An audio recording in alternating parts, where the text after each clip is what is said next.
Oke, selamat pagi, mudah-mudahan yang kasih Tuhan. Selamat pagi. YSC 23. Plus plus. YSC 23.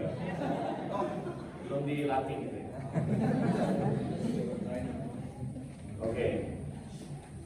Baik. Ini adalah sesi terakhir kita. Dan saya ingin kita untuk belajar firman Tuhan pada pagi hari ini. Kita buka Alkitab kita bersama di dalam Kisah Rasul pasalnya yang ke-22. Kisah Rasul pasal yang ke-22.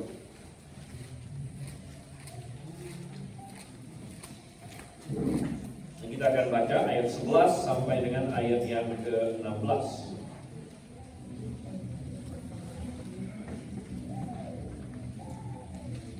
Kisah Rasul 22 ayat 11 sampai 16. Kalau sudah dapat, kita baca silih berganti. Saya akan baca ayat 11 beserta YSC sekalian ayat 12 sampai dengan ayat yang ke-16. Oke, demikian firman Tuhan. Dan karena aku tidak dapat melihat oleh karena cahaya yang menyilaukan mata itu, maka kawan-kawan seperjalananku memegang tanganku dan menuntun aku ke Damsyik.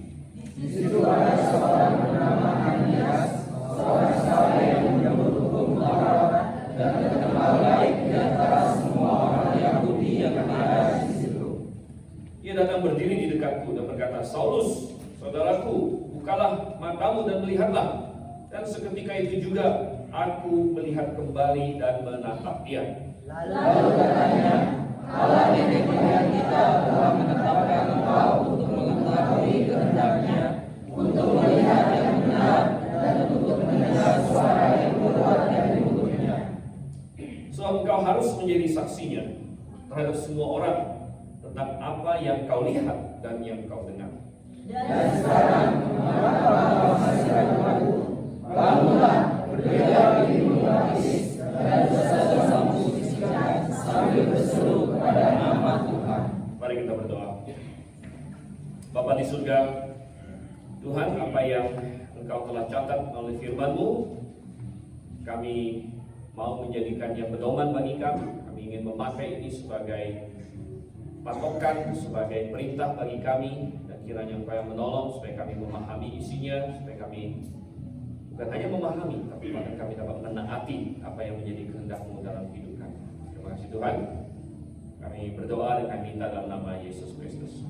Amin.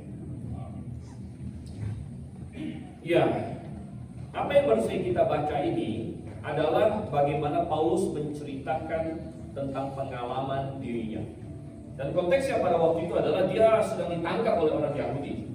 Dia ditangkap oleh orang Yahudi, dia dituduh sebagai seorang pengacau, mereka mau bunuh dia dan lain sebagainya. Dan di tengah-tengah semua itu, Paulus menjelaskan dirinya. Tenang dulu, dia bilang. Kalau Anda baca dari pasal 22 dari ayat 1-nya, dia berkata, "Tenang saudara-saudara, biarkan aku menjelaskan kenapa aku bisa menjadi seperti ini. Kenapa kalian bisa menuduh aku sebagai seorang pengacau, kenapa orang Yahudi membenci dia dan sebagainya." Menceritakan perjalanan hidupnya. Dan ternyata dalam perjalanan hidupnya ini ada sesuatu yang mengubah dia 180 derajat. Dan itu terjadi ketika dia dalam perjalanan ke Damsyik, saudara Tuhan. Di sini saya lihat tidak ada kelompok yang dikasih kota Damsyik rupanya, ya. Tidak ada penduduk Damsyik di sini kan? Ada. Dari kemarin itu saya dengar apa Bethlehem, Philadelphia, Yerusalem, Tuhan melihat ke Roma lah, segala macam, ya. Macam-macam. Oke. Tidak ada yang dikasih penduduk Damsyik. Tetapi saudara yang sama Tuhan, Paulus ketika dia mengatakan ini, mungkin kita berkata, oh itu Paulus. Itu Paulus. Tetapi Paulus ingin agar kita menjadi sama seperti dia. Coba kita buka, masih di Kisah Rasul. Tadi kita di pasal 22. Coba kita lihat di pasal yang ke-26. Di sini ya. Dan pasal 26 ini sangat menarik karena dari ayat 12 sebenarnya Paulus mengulang lagi. Jadi di pasal 22 dia cerita tentang apa yang terjadi pada dirinya. Di pasal 26 diceritakan lagi apa yang terjadi pada dirinya. Jadi sebenarnya kalau Anda cek di dalam Kisah Para Rasul, berapa kali cerita tentang apa yang terjadi pada Paulus itu diceritakan. Ada 3 kali. Pertama di pasal 9, Kisah Rasul pasal 9. Lukas menceritakan apa yang terjadi pada Paulus. Kemudian di pasal 22, Paulus sendiri cerita apa yang terjadi pada dirinya di hadapan orang Yahudi. Kemudian di pasal 26, Paulus cerita lagi apa yang terjadi pada dirinya di hadapan sekarang orang-orang Romawi. Jadi 3 kali ya diceritakan di dalam Alkitab. Berarti ini satu hal yang penting. Tapi saja kita lihat di Kisah Rasul 26 ayat yang 29. Kisah Rasul 26 ayat 29. Kata Paulus, dia berkata kepada Agripa. Waktu Agripa bilang, Paulus kamu sudah gila. Paulus kamu sudah gila, hampir saja aku jadi Kristen gara-gara kamu.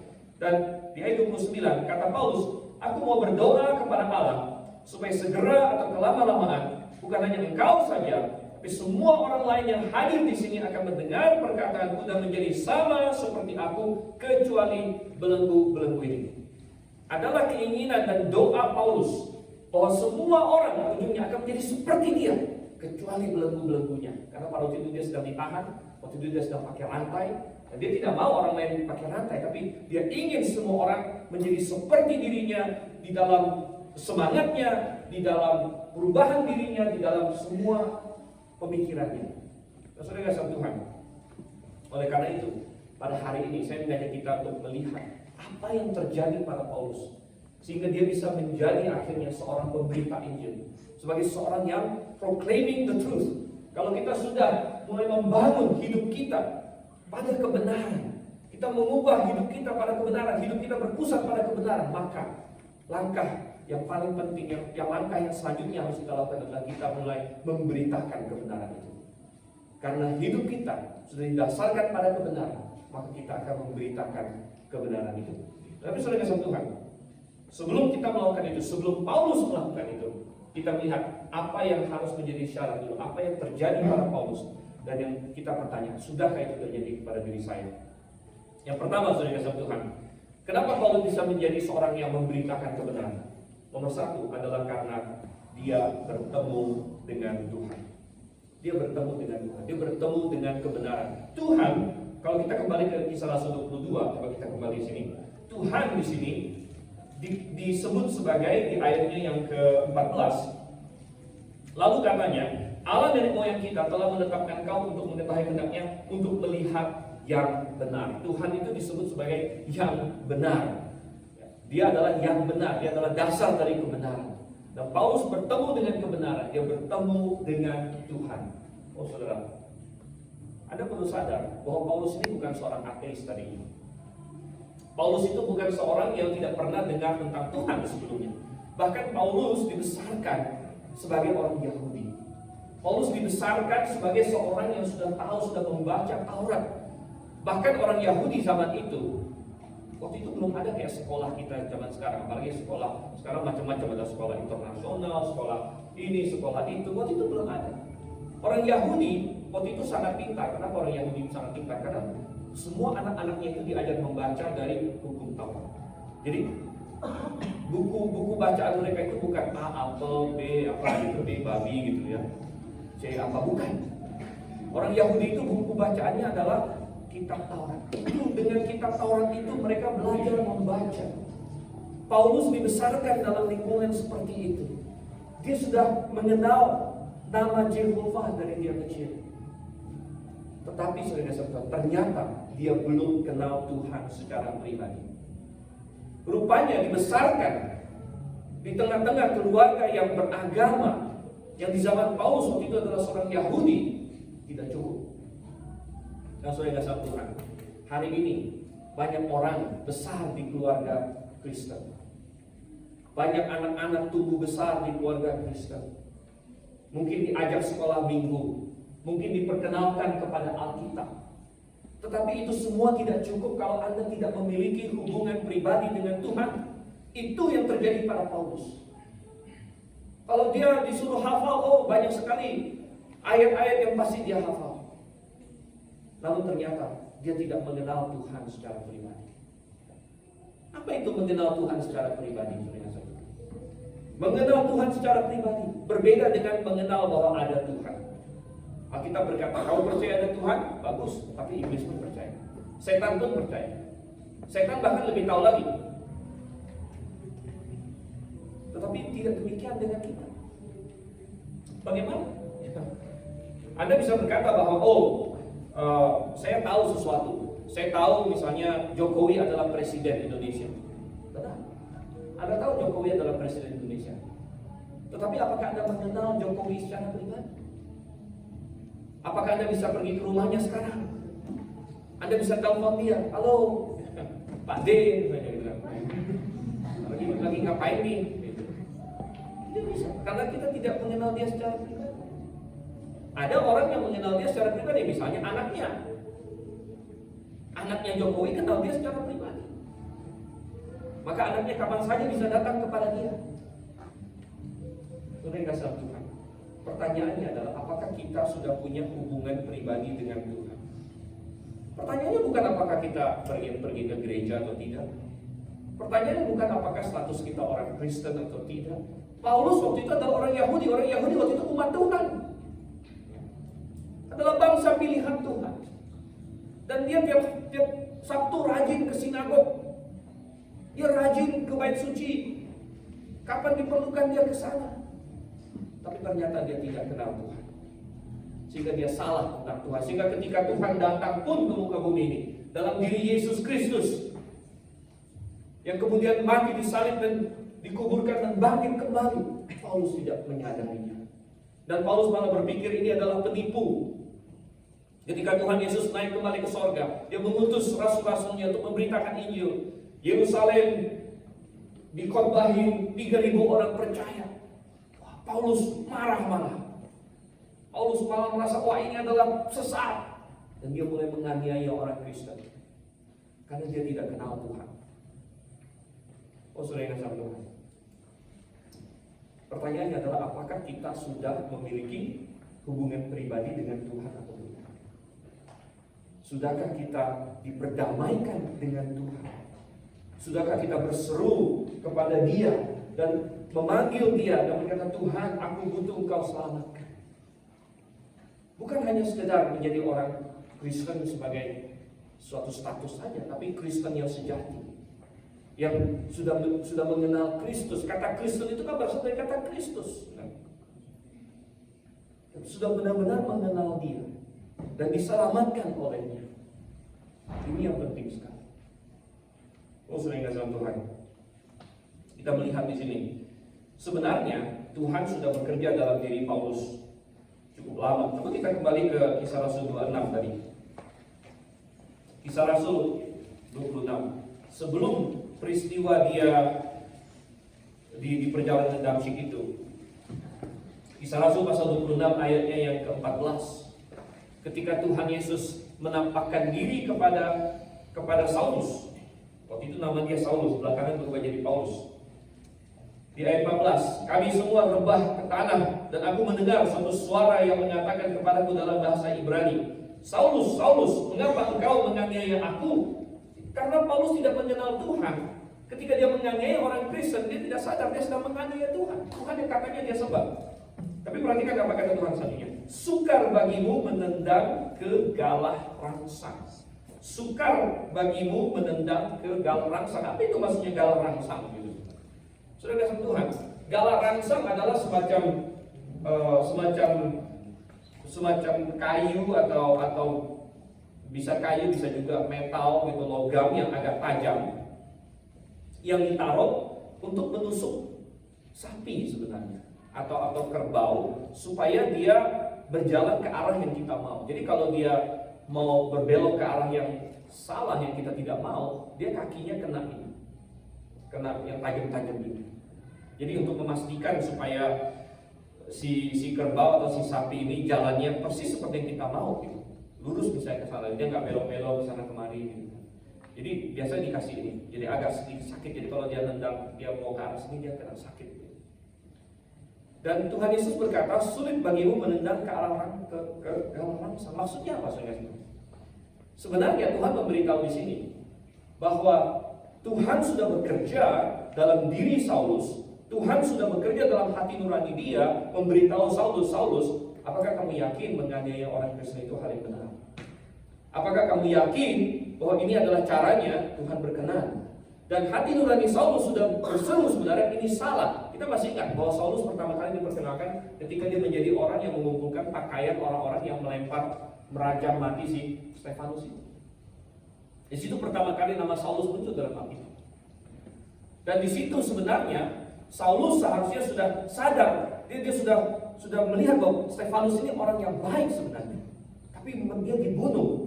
Dan walaupun dia setuju dengan itu, tapi ada suatu suara dalam hati nurani dia yang berkata, Saulus ini salah. Dan kamu perlu bertobat, Saulus. Tapi dia selalu mengabaikannya pada waktu itu. Dan Tuhan bilang, itu seperti galah rangsang. Dan kamu selama ini melawan karena kesombonganmu. Karena Saulus adalah seorang muda yang berbakat, yang sudah dicanangkan sebagai penggantinya Gamaliel. Kalau dia membuang semua itu demi menjadi orang Kristen, betapa kasihan, betapa sia-sia segala macam. Paulus adalah seorang yang dihormati pada waktu itu, seorang rabi muda, rising star dan lain sebagainya. Sehingga dia bergumul terus, walaupun dalam hati nurani dia tahu bahwa ada sesuatu yang salah di sini. Tetapi dia tidak mau menyerah kepada Tuhan. Sampai Tuhan harus menarik perhatian dia dengan cara yang lebih keras lagi, karena Tuhan mengasihani dia. Dia buta, buta rohani, tapi dia tidak sadar. Sampai akhirnya Tuhan harus butakan dia secara fisik. Dalam perjalanan ke Damsyik, Tuhan Yesus menampakkan diri dengan terang yang lebih daripada matahari. Dan dia menjadi buta dan tidak bisa melihat. Dan ironisnya, pada saat dia tidak bisa melihat secara jasmani itulah dia paling bisa melihat secara rohani. Mata rohani dia tercelik ketika dia tidak bisa melihat secara jasmani. Oh saudara yang kasih Tuhan, kalau misalnya hari ini Tuhan bekerja dalam hati Anda, Tuhan bekerja dalam hati Saulus waktu itu, dalam perjalanan ke Damsyik dan sebagainya, itu adalah momen yang Tuhan pakai untuk bekerja dalam hati Saulus. Dan di YSC 23 ini di Camp David di sini, ini adalah salah satu momen yang bisa Tuhan pakai ini. Mungkin Tuhan sedang bekerja dalam hati seseorang. Mungkin Tuhan sedang bekerja dalam hati Anda dan sedang memanggil Anda sebenarnya bahwa engkau perlu diperdamaikan dengan Yesus Kristus. Tidak cukup untuk berstatuskan Kristen, tidak cukup untuk pergi ke gereja sesekali, tidak cukup untuk sesuatu yang eksternal, yang luar, namun kamu memerlukan kerohanian yang internal. Dan kalau Tuhan sedang bekerja seperti itu dalam hati Anda punya dua pilihan. Anda bisa berkata, ya Tuhan, saya mau menyerah kepadamu, saya mau diperdamaikan, saya mau menerima Engkau sebagai Tuhan dan Juru Selamat. Atau Anda bisa terus melawan. Anda terus melawan. Padahal hati nuranimu tahu bahwa ini adalah hal yang benar, ini adalah firman Tuhan. Anda terus melawan.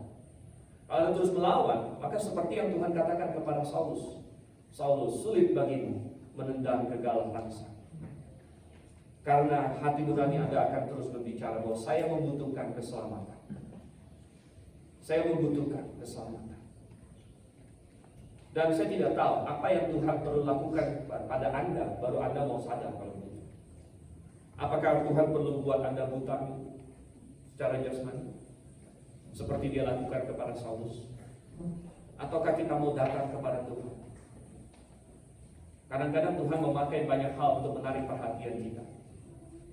Saya ingat benar, tahun 1993 sampai 1995, saya ada di Amerika waktu itu. Saya waktu itu masih SMP.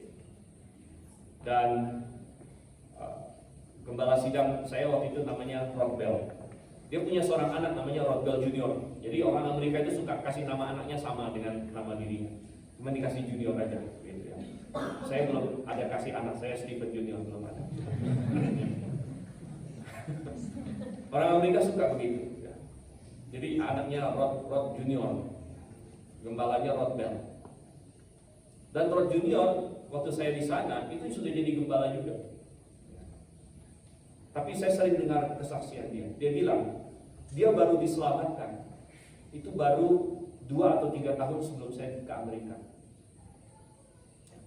Dan dia bilang, dia diselamatkan itu karena dia mengalami kecelakaan yang dia hampir mati. Jadi dia kecelakaan mobil, tabrakan, kritis, masuk ICU segala macam. Dan dia berkata pada saat itulah dia baru benar-benar ngeh bahwa kalau saya mati sekarang, saya akan masuk neraka. Dan pada saat itu dia berseru kepada Tuhan. Dan setelah itu dia banyak bersaksi kepada orang. Dia bilang, semua orang kira saya sudah diselamatkan. Semua orang kira saya sudah orang Kristen. Saya adalah anak gereja dan lain sebagainya. Tapi kalau pada saat itu Tuhan tidak berbelas kasihan pada saya dan saya mati pada saat itu, maka semua orang gereja akan berpikir, oh, Rod Junior mendahului kita ke surga, padahal saya masuk neraka.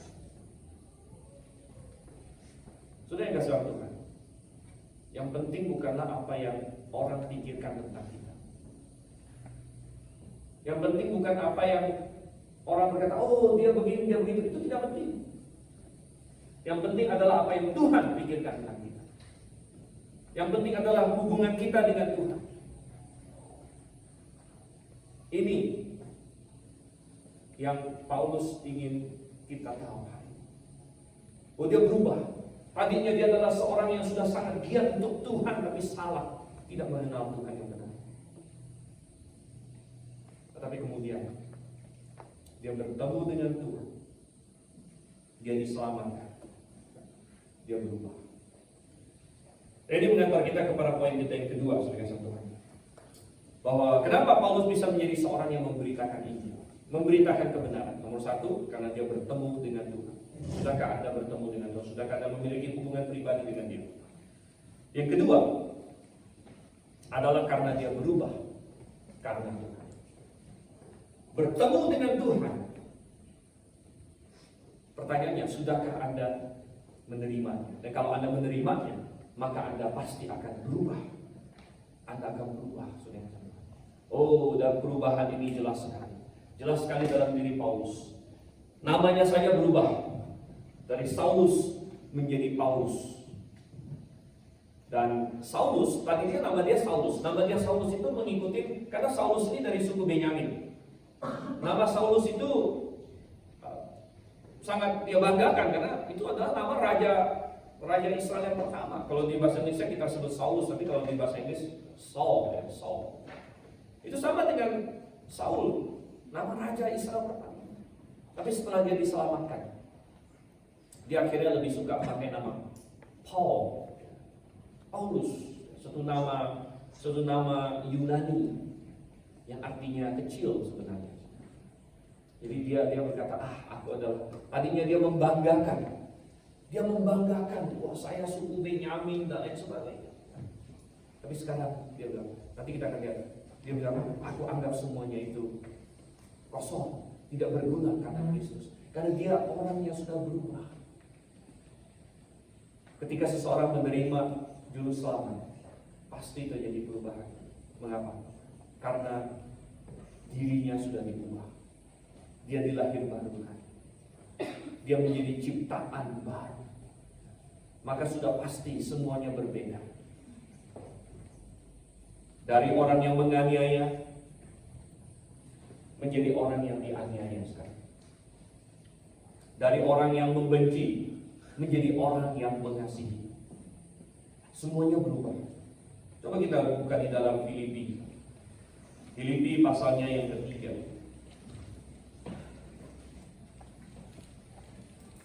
Kita lihat Filipi pasalnya yang ketiga.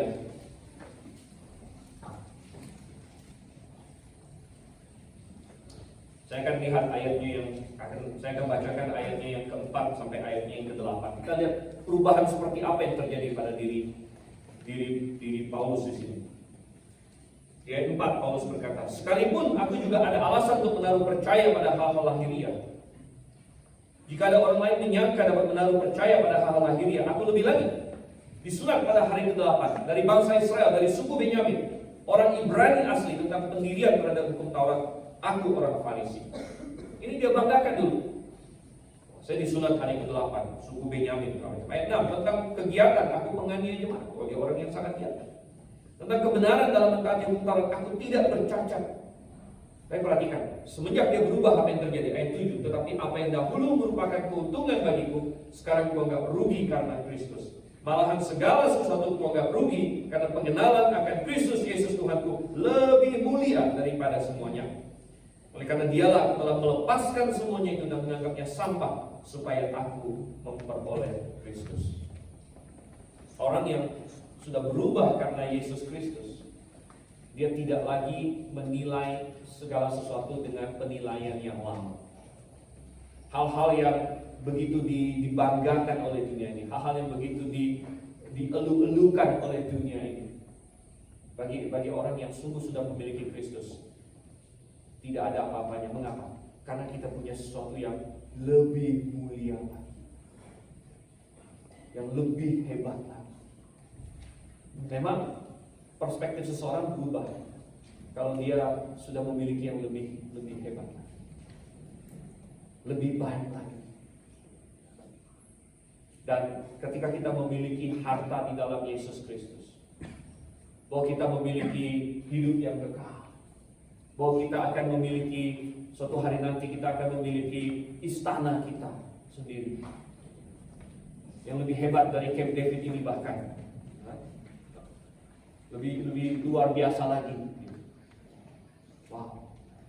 Maka sebenarnya yang di dunia ini kehilangan kilaunya. Anda bisa membayangkan ketika iblis mencobai Tuhan Yesus. Iblis mencobai Tuhan Yesus pernah satu kali. Iblis bawa Tuhan kita ke atas gunung yang tinggi. Lalu iblis perlihatkan kepadanya semua kerajaan dunia ini. Dan iblis berkata, kalau kamu menyembah aku akan berikan semuanya kepadamu. Tapi Tuhan kita berkata apa? Ada tertulis, engkau hanya boleh menyembah Tuhan Allahmu dan tidak boleh yang lain. Tapi sudah kasih Tuhan, iblis mau menawarkan dunia kepada Yesus Kristus. Padahal Yesus Kristus adalah pemilik sorga. Kira-kira sebenarnya apa yang bisa ditawarkan oleh iblis kepada Tuhan kita? Dan sebenarnya Tuhan juga sudah memberikan hal yang sama kepada kita. Tuhan telah berkata bahwa kalau kamu percaya kepadaku, kamu adalah anakku, dan kamu menjadi ahli waris dari semua yang aku miliki. Apakah kita percaya akan hal ini? Kita akan mewarisi sorga bersama dengan Tuhan. Bukan hanya sorga, kita akan mewarisi bumi. Nanti, suatu hari nanti, dalam kerajaan milenium, kita adalah orang-orang yang akan mewarisi bumi ini. Oleh karena itu, hari ini kalau ada tawaran, ada hal yang menggiurkan, yang mengajak kita untuk berdosa dengan iming-iming duniawi, mestinya orang Kristen berkata apa? Untuk apa? Untuk apa? Saya memiliki yang jauh lebih indah. Makanya di dalam lagu, ada nggak lagu kita di sini dimasukin yang ku memilih Yesus itu? Ada. Ku memilih Yesus lebih dari emas. Ku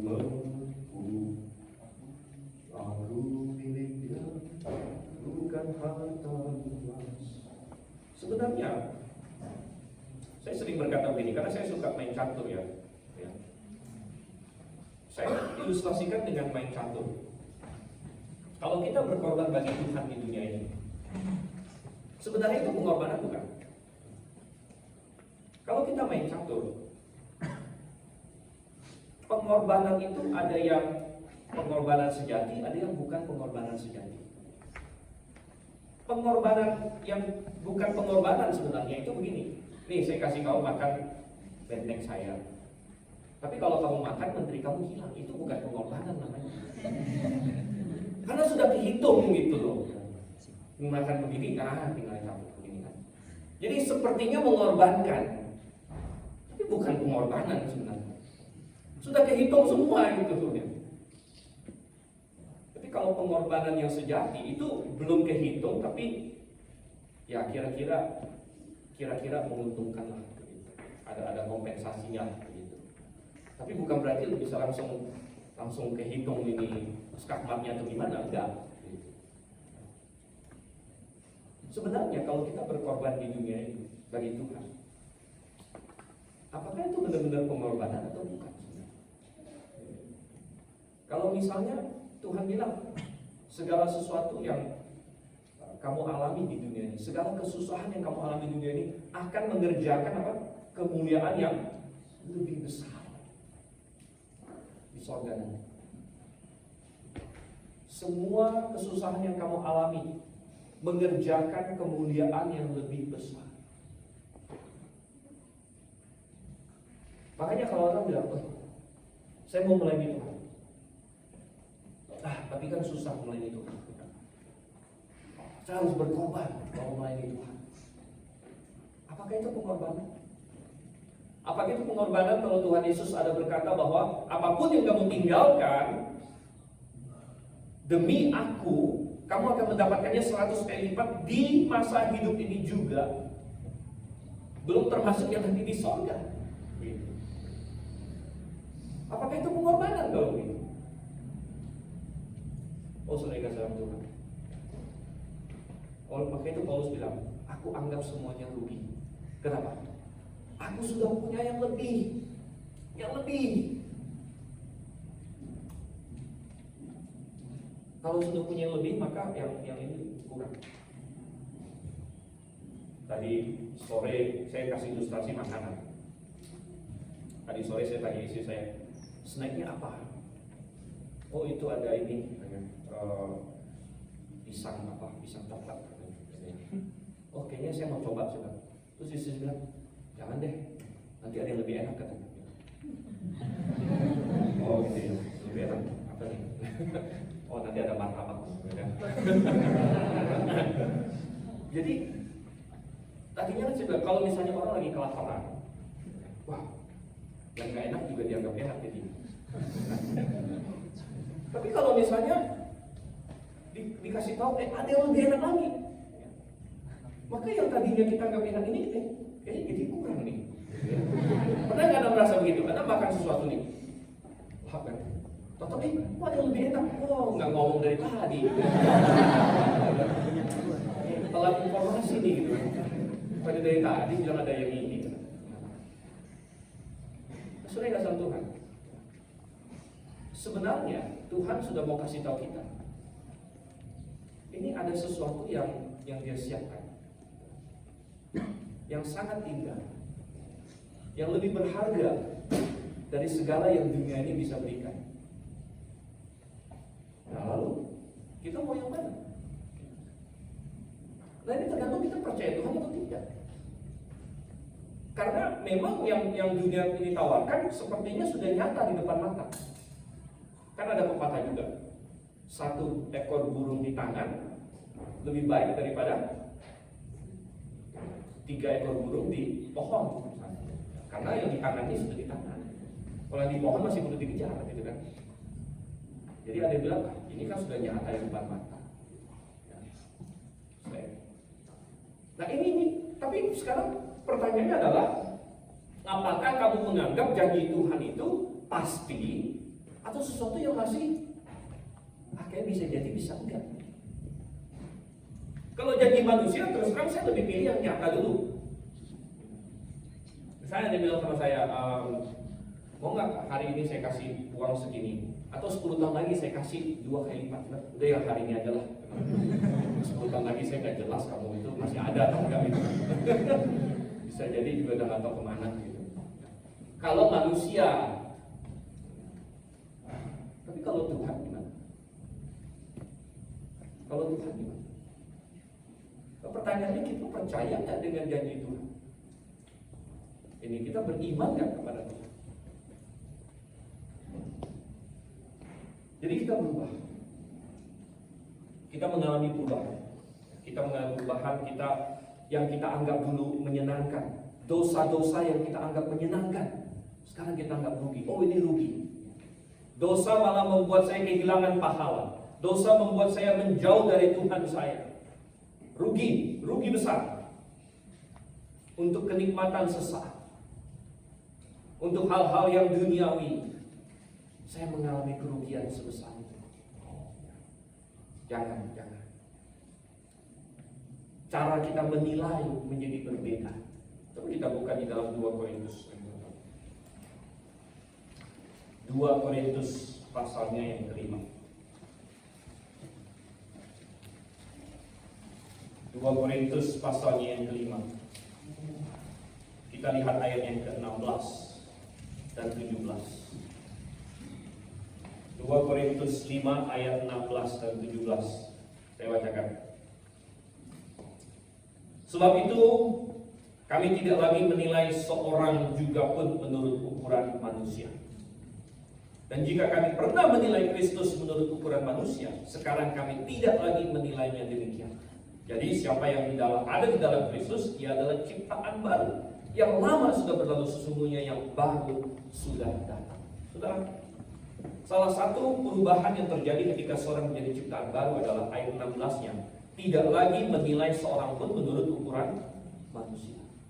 Kita menilai orang menjadi berbeda sekarang. Dan ini memimpin saya kepada poin yang ketiga. Apa itu poin yang ketiga? Bukan saja kita bertemu dengan Kristus, bertemu dengan Tuhan, kita berubah karena Tuhan. Namun sekarang kita bersaksi tentang Tuhan. Kita bersaksi tentang Tuhan. Dan ini yang Paulus lakukan. Kenapa? Kenapa Paulus mau bersaksi tentang Tuhan? Kenapa dia mau memberitakan kebenaran? Karena cara dia menilai sudah berubah. Cara dia menilai manusia sudah berbeda. Katanya, kami tidak lagi menilai seorang pun menurut ukuran manusia. Kalau kita menilai sesama menurut ukuran manusia, apa yang kita lihat? Kadang-kadang kita melihat, oh ini teman saya, oh itu musuh saya.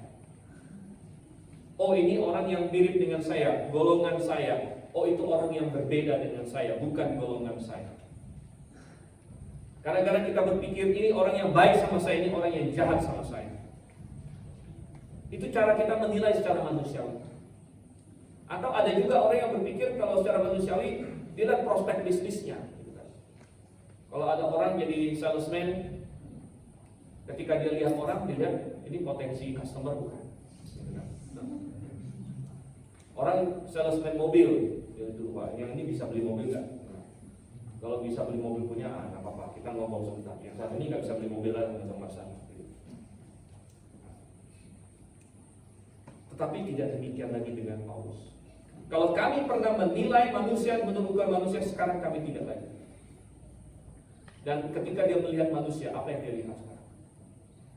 Dia melihat jiwa kekal mereka. Dia melihat bahwa tiap-tiap individu diciptakan menurut gambar dan rupa Allah. Dan akan menghabiskan kekekalan di suatu tempat, entah di sorga bersama dengan Tuhan atau di neraka. Dan dia bisa melihat itu.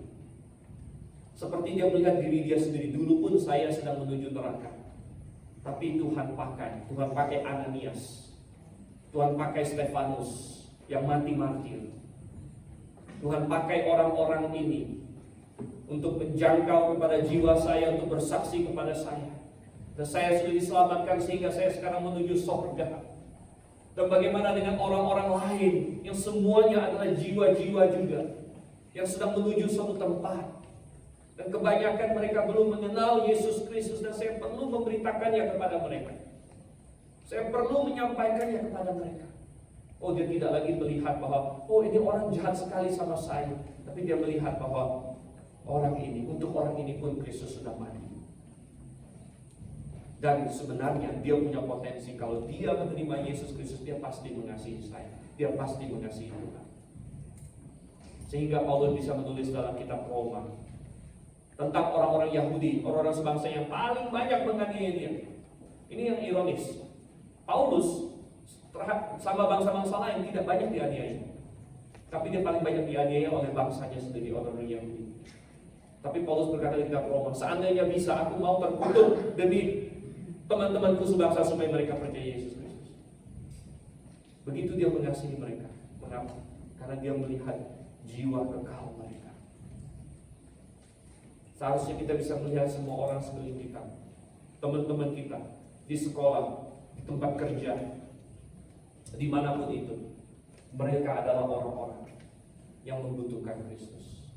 Mereka adalah jiwa-jiwa yang akan ke sorga atau akan ke neraka. Dan untuk saat ini, mereka yang belum mengenal Kristus, mereka sedang menuju neraka. Oleh karena itu mereka perlu mendengar tentang Yesus Kristus. Dan saya katakan, seseorang tidak bisa menjadi saksi, tidak mungkin memberitakan kebenaran kalau dia belum, nomor satu, dirinya sendiri sudah diselamatkan bertemu dengan Tuhan. Dan nomor dua, dia sudah berubah. Dia berubah, dia sekarang melihat orang berbeda. Oh saudara satu, sudahkah kita mengalami perubahan? Maka seperti Paulus lakukan, demikian juga harus kita lakukan. Anda tahu manusia itu pintar sekali menjadi sales kalau halnya buruk. Anda ingat Adam dan Hawa?